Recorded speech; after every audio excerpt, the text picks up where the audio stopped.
무엇보다도 대인관계에서의 의사소통 실력을 빠르게 늘리는 방법은 바로 영어의 문장이나 관용구는 고사하고 영어 단어 하나를 자신 있게 발음하여 상대방이 정확히 이해하게 하는 것입니다.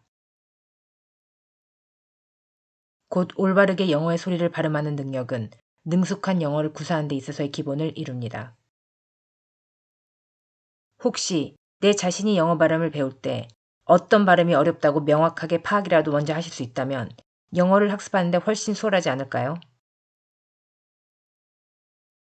그렇다면 과연 대부분의 한국인이라면 근본적으로 이해하기 힘들고 어려워할 수밖에 없는 영어 발음은 무엇일까요? 가령 여기 두 문장에서 빨간색 표시가 된 단어들의 소리를 몇 초 안에 명확히 구분하고 원어민이 알아들을 수 있도록 발음하는 데 필요한 원리가 무엇일까요? When shot at, the dove dove into the bushes. We must polish the Polish furniture. 영어는 미국, 캐나다, 영국, 호주, 뉴질랜드, 그리고 남아프리카 공화국 등의 나라에서 사용하는 종류로 크게 구분되는데 그 기준은 무엇일까요? 50개 연합국이라는 이름을 가지고 있는 미국에서 사용되는 영어도 지방에 따라 흔히 사투리로 구분되는데 이러한 다양한 영어의 종류가 지방적 또는 국가적 범위로 구분되는 것은 바로 영어 모음소리로 뚜렷이 구분됩니다. 이렇게 다양한 영어 중에서 한 가지 또는 여러 가지 종류를 섞어 사용하는 데에는 문제가 없을지 모르겠지만 어떤 특정한 종류의 영어로 학습하기를 선택했다면 그 나라나 지역에서 고유적으로 사용하는 모음 체계, 즉 소리의 규칙, 발음 원리와 관련된 개념들을 확실히 이해하는 것은 말할 나위 없이 반드시 필요합니다. 무엇보다도 먼저 비원어민을 비롯한 원어민 영어 교육자들과 학습자들 모두 학습자 모국어의 모음과 영어 모음소리 체계가 완전히 다르다는 점에 대한 인식 자체가 결여되어 있습니다.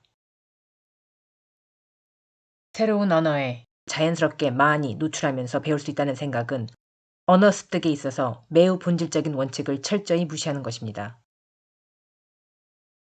영어를 발음하는 데 있어서 한국 영어 학습자들이 어려워할 수밖에 없는, 즉 한국어에는 없는 영어 소리와 발음에 관련된 개념은 무엇일까요? 영어 발음에 관련된 매우 본질적인 사실은 영어 단어가 아무리 길거나 짧아도 모든 영어는 question mark 개수의 모음소리와 question mark 개수의 자음소리로 이루어져 있습니다. 아마도 영어의 모음소리가 몇 개인지를 이미 알고 계신다고 생각하시는 분들, 인터넷 검색을 하면 쉽게 찾을 수 있다고 의뢰 짐작하시는 분들, 또는 영어 자음, 모음소리, 그리고 음절 강세 개념이 그다지 중요하지 않다는 분들을 저는 지난 20년 넘게 숱하게 만나왔습니다. 영어 자음, 모음소리가 우선 무엇이고 몇 개인지 찾기가 그렇게 간단치가 않다는 사실을 강조하기 위해 일부러 저는 영어가 몇 개 모음소리로 이루어져 있는지에 대해서 다음 시간에 알려드리도록 하겠습니다. 영어의 모음소리가 정확히 무엇인지 모르는 동양학습자들이 영어에 존재하는 모음소리와 비교해서 자신의 모국어에는 없는 모음소리가 무엇인지 파악하는 것이 불가능한 것은 당연할 수밖에 없지만 결코 용납할 수 없는 현실입니다. 그렇다면 음절과 강세의 정의는 무엇입니까? 대다수의 비원어민 영어 교육자들과 학습자들 모두 음절과 강세의 개념의 중요성에 대해 흔히 제게 직접 의구심을 표현합니다. 모든 언어의 단어에서 나는 모음의 소리의 수는 음절 개념을 뜻합니다. 영어는 한 단어 내에서 특정한 모음 소리가 크고 길며 더 높은 톤의 강조를 주어 발음을 하는 언어이기 때문에 영어 학습자는 반드시 정확히 영어의 모음 소리, 즉 음절 개념을 이해해야만 합니다. 그렇기 때문에 영어에서는 음절은 강세 개념과 항상 같이 연결되어 있습니다. 여기서 반드시 짚고 넘어갈 점은 한국어에는 음절이 있지만 강세 개념이 없다는 사실입니다.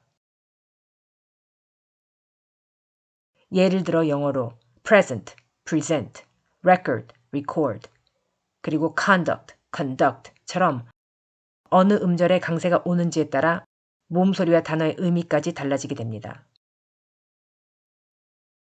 앞서 언급드렸듯이 지난 20여 년간 저는 각계각층의 비원어민 영어학자, 교육자, 그리고 학습자들을 미국과 다른 여러 동양 나라에서 무수히 만났습니다.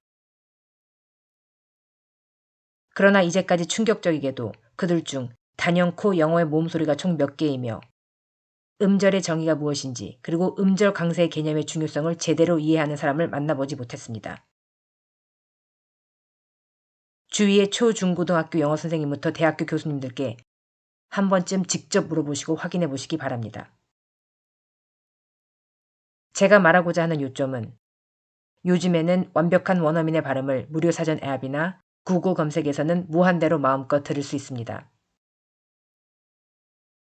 개별적이고 무작위적인 영어 단어의 소리만을 맹목적으로 단순 암기하고 모방하는 식의 접근법을 자연스러운 언어학습법이라 믿고 더 이상 합리화시킬 이유가 없습니다. 우리가 이제까지 그 어느 곳에서도 배울 수 없었던 설명하기 불가능하다고 여겨진 핵심적인 발음의 기본 원리, 영어와 비교해서 한국말에는 없는 발음에 관련된 개념은 무엇일까요? 그리고 과연 영어의 발음과 관련하여 개별의 영어 단어의 소리를 외우지 않고 간단히 손쉽게 배우는 원리는 무엇일까요? 지금부터 미국에서 25년 동안의 경험을 바탕으로 한국인을 포함한 다양한 동양인이 특히 어려울 수밖에 없었던 영어 발음에 관련한 명확한 원인과 해결책 모두를 명확히 꼼꼼하게 따져 알려드리겠습니다. 잉글리시 무무의 시그니처 교재인 센텐스 컨피던스 문장 전환을 학습한 한국의 초등학교 학생들은 일반 대학생들과 비교해서 기본 영어 의사소통을 능가했을 뿐 아니라 American Council on the Teaching of Foreign Languages 이라는 기관에서 제공하는 OPIC, Oral Proficiency Interview Test, 즉 컴퓨터로 영어 구사 능력을 측정하는 시험에서도 높은 시험 성적을 보여주었습니다. OPIC 성적의 결과만 따져보았을 때 한국 성인 기준과 비교해서 월등히 높은 점수를 받은 이 어린 학생들은 높은 보수가 보장된 직업을 가질 수 있는 영어 구사 능력을 공식적으로 인정받게 되었습니다.